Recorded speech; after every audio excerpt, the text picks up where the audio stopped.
Calling all leaders. Whether you're new to management or a seasoned pro, there's one thing we all strive for: building a team culture that truly thrives. Cultivating a rainforest team culture is your opportunity to master leadership with a fresh perspective. Based on Jason Kay's best-selling book, this immersive training offers you actionable strategies to inspire, engage, and empower your team. Leave with a notebook full of insights and plan to transform your office into a thriving, resilient rainforest. This is your moment. Register now at www.jasonkay.com. That's www.jasonkae.com. To another episode of the Multifamily Collective. Today we are talking to a special guest. But before we get into that, as is tradition, grab your favorite beverage. For me, it's Grounds for Connection from MMN, our own coffee brand. Today we are talking to Scott Spanier. Scott is the co-founder of Curator, a human oversight platform for AI safety. With over 3 years of experience in building AI startups, Scott has been constantly adapting to the rapid advancements in AI and is confident that keeping humans in the loop will be a necessity for all business moving forward. When he's not behind the computer, you can find Scott in the mountains with a snowboard in the winter, climbing shoes in the summer. This was a fantastic conversation. I talked to Scott probably a year and a half ago, 2 years ago. He was doing another startup and then took a little time off, and now he's back as the co-founder of Curator. This conversation was all about AI, all the interesting aspects of AI, and what Scott is working on as it relates to, it's called AI safety or oversight of AI. So without further ado, enjoy this conversation with Scott Spanier. Scott, welcome to the show. Hey, Mike, thanks for having me back. Yeah, man. And having you back, it's been, who knows, a little over a year, maybe a lot over a year, plus or minus since we spoke last time on the podcast. And I know that a lot has happened in your life because I pay attention to what you're doing on LinkedIn, and you share quite a bit, both personally and professionally. And so your life has been very exciting. So let's maybe start, like, kind of catch me up last 12, 18 months. What's been going on in Scott's life? Yeah, definitely. Yeah, I was living in Mexico last winter, and so took some time off after realizing that I was needing a bit of a break from the startup life. And then when I got back from Mexico, I was back on the search. I was looking at multifamily, I was looking at AI, and I was really trying to figure out just what life was going to provide me, what the opportunities were going to come up. And so I took some time to really find the thing that I wanted to do. And my now co-founder reached out to me back in August, and we had been talking for years about, what AI was doing. And he was like, I need help with sales and just general marketing, all the good go-to-market stuff. So he brought me on to help him out with growing yet another startup. I didn't get enough for the first time around. Exactly. Yeah. That's been awesome though. Like I do love working in the startup space. It's just so much fun to have such diversity in what you're working on, being able to pivot as we have done in the last 5 months. Lots of flexibility there. And yeah, now I've moved to Squamish, which is just outside Vancouver, Canada, on the way to Whistler, which is where most people would probably know from the Olympics.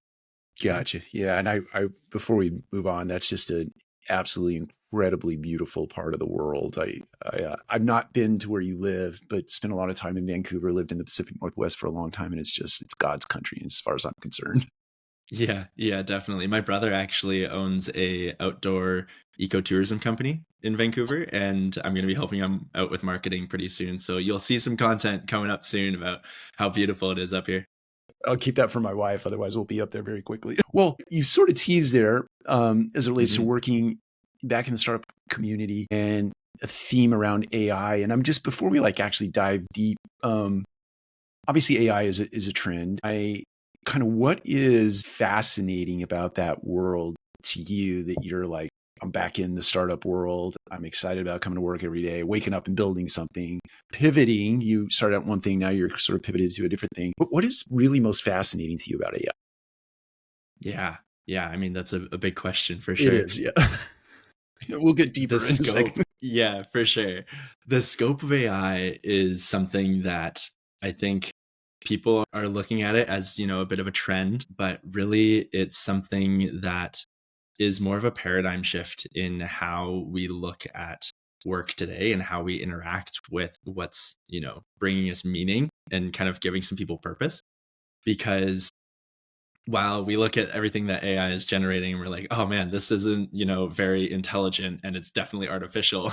It's something where pretty soon we're going to start seeing it get more realistic and have a hard time differentiating between, what's real and what's not. So there's a lot of ethical questions that come up in that, like whether or not we need to have ways of verifying who real people are through the internet. And then there's also the question of, will it replace me?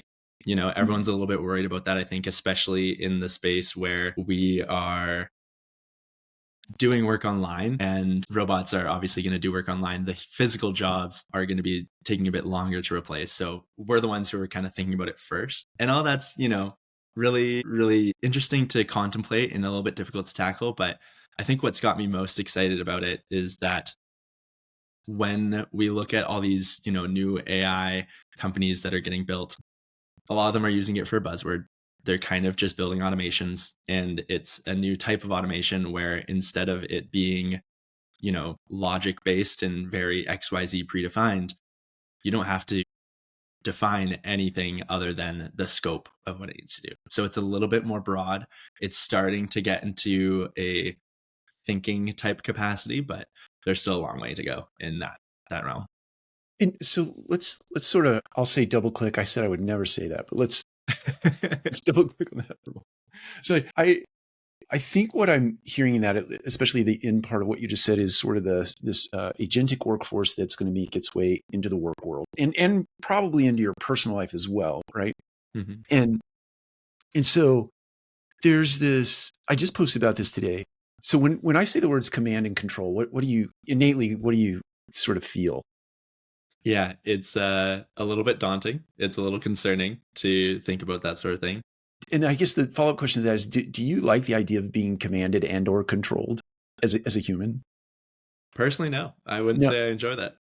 Now jumping over to the agentic workforce, and if you think about agents as leaders, agents as managers, and you think about them in the context of being commanded and controlled, do you like your concern, your little bit of anxiety? Is it like that's where we're going? Is agents choreographing your day? So it's interesting that you say that. I actually think that it's the inverse for a lot of companies in terms of how they're going to be adopting AI. When we look at agents, the biggest thing that everyone's worried about is like, oh, it's going to start doing my job for me, and then it's going to be telling me what to do. But more than likely, it's going to be the people who understand AI and these systems using it as a tool to replace someone that they would normally have hired. And so you'll see smaller teams where the managers, the ones who really understand the system that's happening within their company, using AI to not need to manage HR, to have lower salaries, they're going to be cutting costs with agents. Yeah. But I don't see it being super common to have agents actually dictating what someone should be doing with their day. I think I largely agree. I think where my mind jumps to a command and control sort of scenario, if I'm thinking about multifamily specific, you have this side of the workforce that requires hands and it requires tools on the service side of the business, like plunging toilets, snaking sewer lines, and those things that really require physical labor. But if I think about that in terms of an AI or an agent rather directing my day, it's going to know how good I am at a particular skill set. It's going to know how much windshield time it takes to get from one property to the next or one end of the property to the next. It knows if I have inventory on my truck or my golf cart or my whatever. And it knows that I, as an owner, want to optimize my business. So it makes sense for me to put something like that in place. And so I think that's where I agree with you 100% in the sort of corporate analytical world where analysis and strategy happens. But on the labor side, I just wonder more than anything. Yeah, on the labor side, when you put it that way, I agree that it probably will start to dictate where you spend your time and what you're focusing on. But that almost feels to me like it's something where it's having a, research assistant or having a, you know, super genius who's just beside you being like, hey, I can help Yeah. you just do this thing better. And it allows you to focus less on the stuff that's operations and just time management, which frankly, as much as like I think everyone's pretty good at time management, no one really loves to do it. They want something else to do it for them. Yeah. And anyone who does love to do it, then like by all means, you do you, but like that's not me. Yeah. So, it will definitely get used in that context as well, but it doesn't feel like it's something where quite yet anyways, it would be able to really control anything about your day in like a negative way. It wouldn't be telling you to do things that you wouldn't want to do necessarily. Yeah. Yeah. Gotcha. That makes sense to me. I wonder if your take, um, if I'm thinking about the traditional hierarchy that governs a business, and I'm keying off something you said just a second ago, you're doing things with smaller teams. And Mm-hmm. people in the corporate world, you talk about a flat organization all the time, or keep it as flat as you possibly can. So there's, Mm-hmm. not this bureaucracy that sort of presents itself at some point because you have too many layers of management or leadership. Do you think in that use case, you're going to see the traditional hierarchy of business governance sort of get disrupted and replaced with or supplemented or augmented by agents? Yeah. Yeah, it's a really interesting concept. So recently I've been listening to a podcast by the CEO of 37 Signals. His name's Jason Fried, and they basically have an ecosystem of companies, one of them being Basecamp for inventory management or more project management. And their business structure is really interesting. They hit a point of about 60 employees and decided, okay, we are ready to, go big. We need to hire 20 managers. We need to lean into scaling up the company. And they noticed that by bringing on those managers, they were actually creating more meetings that didn't, have productive outcomes. They were making more work for themselves and spending more money on it. And so I think while there definitely is a tipping point at which, if you're beyond maybe 100 employees, you probably need some level of management. I think people who have manager in their role are going to be needing to take on different work that's not just managing other people, because you're going to start to see AI become really good at doing that sort of thing. Gotcha. That makes sense to me. Okay, so let's kind of unpack. Maybe if you don't mind, hey, we started down this avenue trying to create a startup, but then we pivoted. So maybe what you started to do, what you saw that caused you to pivot, and then now what you're doing today. Yeah. Yeah, definitely. So I actually joined as a late stage co-founder. So the product was already, built out and had done 500,000 in one-time sales, was really thriving in this no code community. But what we noticed is that there was already incumbents in the space who had really serviced the subscription market for no code app building quite well. And so we decided that we needed to focus on something a little bit more niche. And we were building out AI systems and having these issues with building out those AI systems where we're like, okay, we can't reliably get the AI to give us outputs that we want, things that are consistently accurate in the format, the data structure that we're looking for. And we started to talk to other people about this, and pretty much everyone who's automating with AI right now is on the same page of like, it's not reliable, it's not consistent enough that you put it into production. Sure, you can brainstorm with it, you can work back and forth with it, but 100% of the time you're not getting guaranteed outputs. And so we've now focused in on creating a system that basically has AI supervisors that are monitoring what the automations are doing, what the AI is outputting, whether it's AI outputs or just a regular automation. And it's keeping track of things like whether or not it's up to certain compliance standards, or whether or not it's a potentially fraudulent, example. Maybe it's a false ID of somebody trying to look at one of your apartment units or something like that. And then when it believes there's something that could be an error or a potential risk, it's flagging that for human approval. So you then get the chance to approve it, revise it if it's close but not quite, or reject it and provide feedback that's going to help you improve the AI. Got it. Just for our listeners, because we have listeners all over the board in terms of levels of responsibility and so on. Can you define no code just as a kind of a vocabulary lesson here? And then I'll ask you a question as it relates. For sure. No code is effectively being able to build software without knowing how to write code yourself. So, a website builder where you can kind of drag and drop and make things without, needing to program is kind of an industry in and of itself. And we're basically slotting into that. So a lot of software these days is effectively no code, but when there's software designed to help you build other software, people are very specifically indicating that as no code. Okay. Excellent. Thank you for doing that. So what I heard you say there in real short form, and please correct me if I'm wrong, is that you're developing or have developed sort of an AI that is governing another AI, right? Is that effectively what you're saying? Yeah, pretty much. We started with a platform where we're like, oh, it's keeping humans in the loop. It's human oversight of AI. And then we realized that everyone who wants to automate things, they don't want to be given more work to do.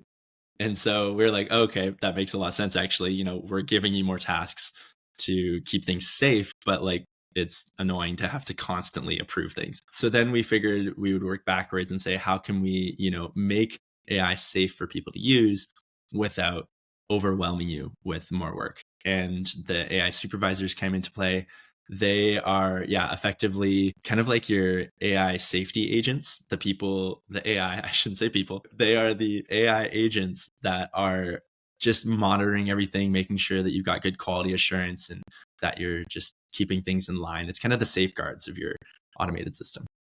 Yeah. And I think, so if I go back to the early innings of, I think it was November of 22 when OpenAI sort of massively hit the market or hit the market in mass. Their hallucinations comes to mind, right? So you even though it's getting smarter and smarter and smarter, it's still not 100% there. And would you estimate it's going to be some time before it gets to zero error, or will it always have some? I mean, zero error is an interesting one. In terms of text generation and factuality, companies like OpenAI are definitely inputting safeguards of their own to make sure that it's not hallucinating. That's why you're starting to see, people not being able to generate dangerous content, like how to make a bomb or something. Yeah. But the system obviously can be hacked where people are using visual characters to create messages that work around these safeguards put in place. When it comes to the actual content that is being output and whether or not it aligns with reality, with truth, that's really a different question, because what is the truth in a lot of circumstances? We're trying to tell AI that it needs to be factual, so then it can't hold an opinion. But when somebody asks for an opinion in some way, where does it go? Is it going to hallucinate? Is it just going to not respond? That's really the bigger question. And I think it will be quite a while before we have an AI that holds opinions and can maintain them throughout. A lot of the reason for this, I think, is that you look at a conversation that you had with ChatGPT, let's say, and you tell it all these things. And then a month later, you want to reference back to that conversation, maybe even a day later. But that conversation is fixed to one little token window. And you start a new chat, it's not going to think about that anymore unless it's been told to store certain values. It's not something that has a persistent memory yet, but I think once they're able to expand that to a 6-month timeline, then we'd be starting to see more of a realistic conversation without the hallucinations, without that concern of it effectively lying, but not even realizing it. Yeah. So you brought to mind there, and I'm taking a little bit of a left turn here, but I think it still sits in the same vein, is when I talked to you last year in the startup world, but my recollection wasn't that you were immersed in AI. Here we are 18 months later.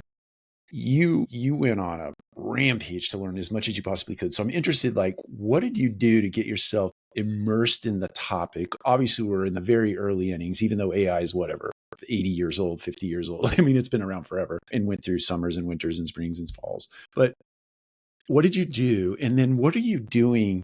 Because it's changing so rapidly. What are you doing to keep yourself apace of all the changes that are happening in that world? Yeah, definitely. Frankly, research is Yeah. is Yeah. the biggest component of that. There's not a silver bullet on how to understand AI, but being able to dive into what are the major tools out there, understanding that different models are better for different things, like ChatGPT, really great for general purpose. If you want to do a specific task, you're probably looking at Anthropic's Claude. If you want to do research, you're looking at Perplexity. So there's an understanding that there's a lot of variety in the use cases for certain LLMs. But when we look at AI as a whole, we're not just talking about LLMs. Those are one fraction of it. There's Right. also image generation, video generation, robotics, like tons of different categories within AI. Really, the best way to understand it is follow people who are talking about it. There's a really amazing newsletter based out of Vancouver, actually. It's called The Rundown, and it's the largest AI newsletter in the world now. They're basically updating, I think, every day what's happening. Big product releases, metrics, benchmarks that are being hit and surpassed by competitors, all that stuff. And so, yeah, just trying to keep your finger on the pulse by following the people who are talking about it and sharing that sort of information, and then doing the research yourself to understand what it is that makes for a good prompt, what tools are out there to allow you to build with AI. That's actually an interesting component. I've been compiling a list of AI tools that are out there, and a little while ago I kind of touched on a couple of the ones that I was like really impressed by and highlighted how they were truly agentic versus these AI automations that most people are kind of interacting with. And pretty soon I'm going to be releasing a directory of AI tools that I've noticed are, really interesting and are doing great things so that you can kind of sift through, hopefully, all of the thousands of startups like my own to find the ones that are actually doing something interesting. So I'm interested in that.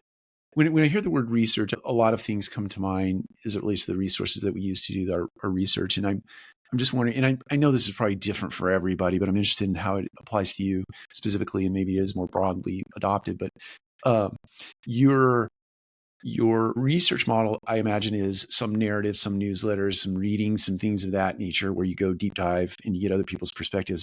But I also believe in my heart of hearts that you're probably a practitioner as well. So these tools, right? If you were to weight those two things for yourself, the scholarly work where you're doing a lot of reading and research versus the I'm actually in there playing around, which one do you take the most away from or make application It's interesting.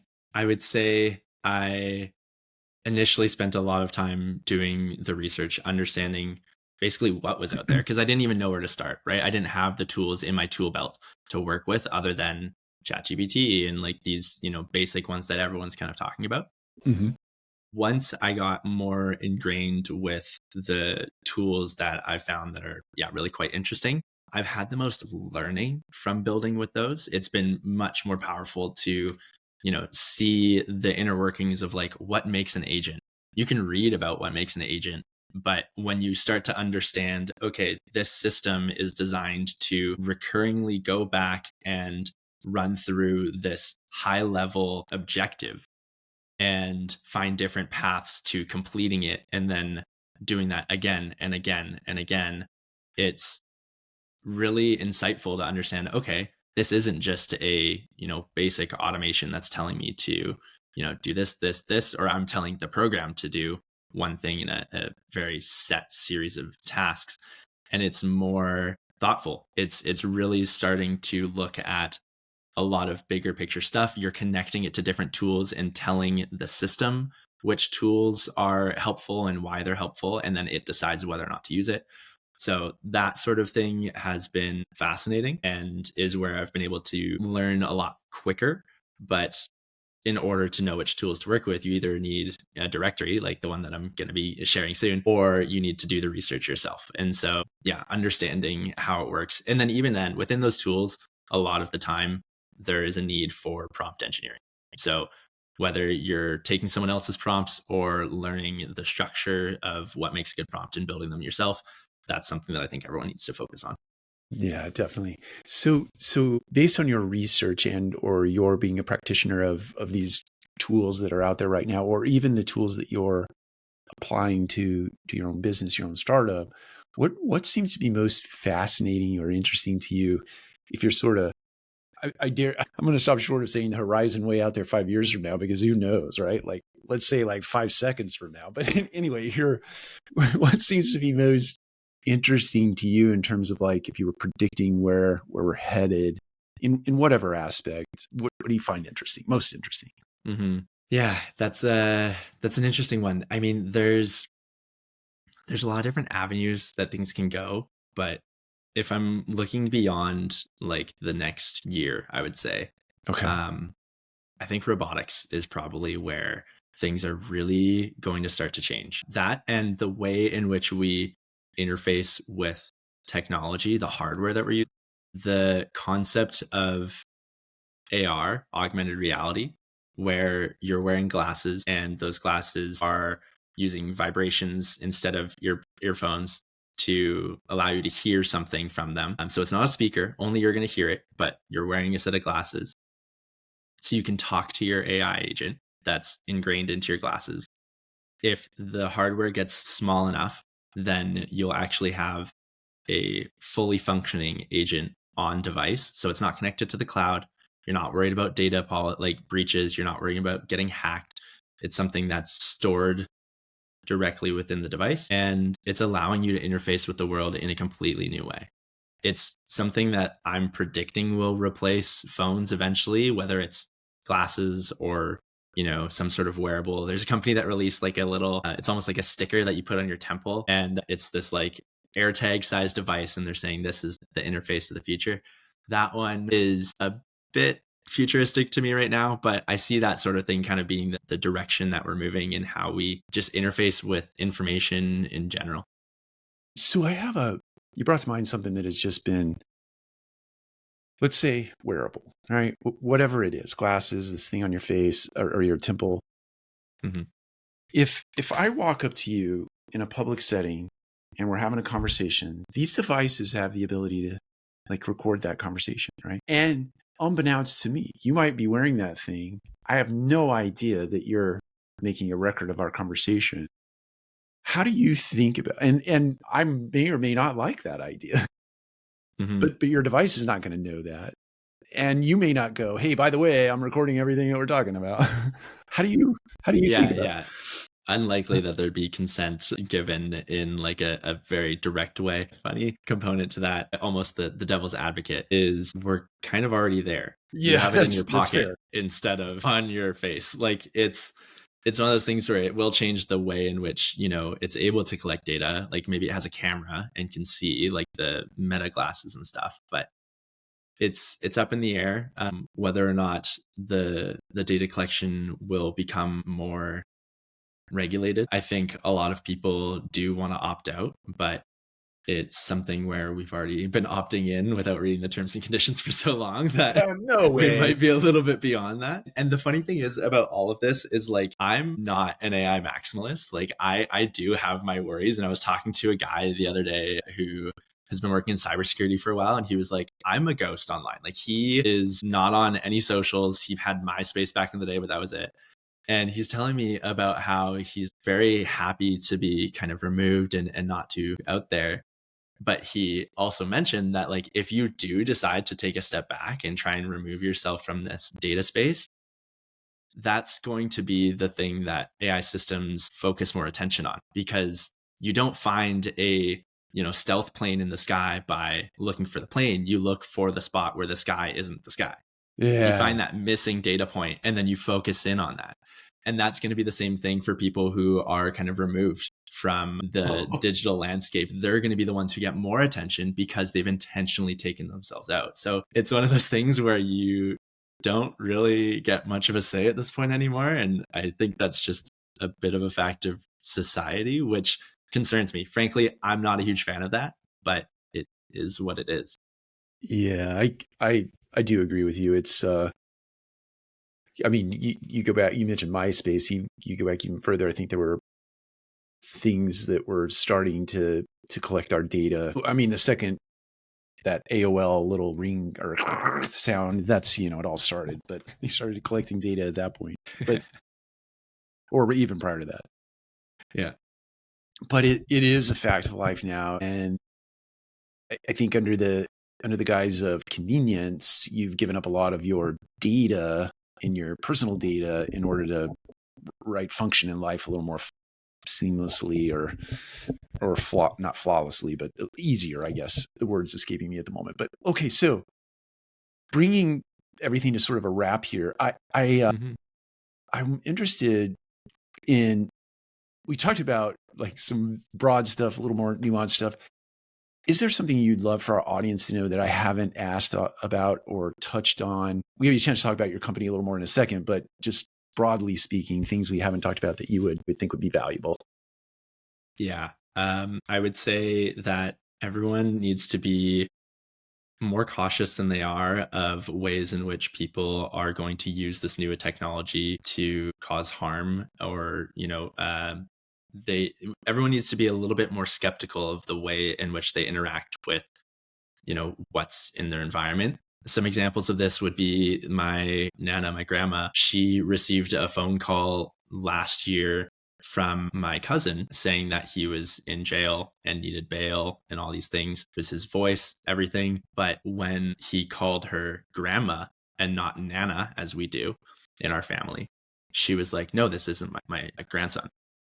And so it was an AI system that had been trained on his voice because he plays a lot of online video games, and it was trying to scam her. Things like that, things like a QR code on the street that when you scan it, it's going to get access to your device. You got to be really careful about the way in which you interact with things that are out there. I'm not saying don't, because obviously our society is so ingrained in it, but you need to have systems in place. So when it's talking about your family, maybe have, some sort of phrase or password, something that you can say to confirm someone is who they are. And it feels a bit dystopian to say that, but it's kind of a reality. If you want to be safe, you want to make sure that in those circumstances, if it ever comes up, you can protect yourself. That's going to be something that we need to think about. Wow. I just got really nervous. Yeah. I think you're right. I happen to be sitting in our corporate office. Let's say this was 2 years ago, for lack of knowing exactly when it was, but the CEO of our company had that exact same thing happen. It was his mom. I think it was one of his children whose voice had been mimicked, calling the CEO's mom in that same scenario, exact same scenario, trying to scam. It's wild. And then, yeah, the QR codes, it's like, do you remember QR codes were created and everybody thought they were like the silliest thing ever, and they kind of like disappeared. And then COVID happened, and then you couldn't get a menu without scanning a QR code. And then now COVID was the best thing to happen to QR codes ever. Yeah, it was. It really was. But ironically enough, QR codes were going to be necessary. They're effectively an evolution on barcodes, interestingly enough, and barcodes were eventually going to run out. So we needed to, switch at some point or another. Oh, wow, that's a fact I did not know. So they're going to run out, and you had to create something else to sort of pick up where they leave off. And the QR codes are next to infinite mathematically. It's wild how they work. It's a rabbit hole. Wow. Okay, maybe we'll have another podcast and go down that one. Well, hey, I tell our audience, your elevator speeches, at least that your company, certainly how they might learn more about it or even contact you directly. Mm-hmm. Yeah. So the company is called Curator. CuratorApp.ai is the website. And we are effectively keeping AI systems safe and helping people maintain some level of human control. So anyone who's building with AI, considering using AI, or even just wants to build some new automations that might benefit from having some AI supervision to make sure that they're on the right track, definitely get in touch and would be happy to see if we can help you out. And I know our target market is really multifamily, but what you're talking about is much more broad than multifamily. It could apply to multifamily, but it's beyond multifamily. If somebody happens to be listening. It's pretty horizontal, but multifamily definitely has several use cases. I think in the identity verification, seeing whether or not somebody is potentially going to be a squatter or, whatever it might be. There's a lot of ways in which we could probably scan and just kind of monitor whether or not somebody is potentially a risky tenant, things like that. Yeah, excellent. All right. Well, Scott, it is absolutely always a pleasure. And I know we had some fits and starts getting this one on the calendar, and I apologize. That was totally my fault. But here we are. Yeah, I'm so glad that we were able to reconnect. And yeah, it's been a pleasure for sure. Definitely. And when something monumental happens in your business, whether it be sort of an add-on feature and or some big announcement, please hit me up. I'd love to have you on again and kind of talk about any milestone that your company experiences over the next couple of years or months, or I guess maybe days. So as fast as it's moving now. Yeah, sounds good. I'll be in touch for sure. I mean, who knows with AI, things could move pretty quick, but yeah, I'll definitely keep in touch. All right. Thank you so much.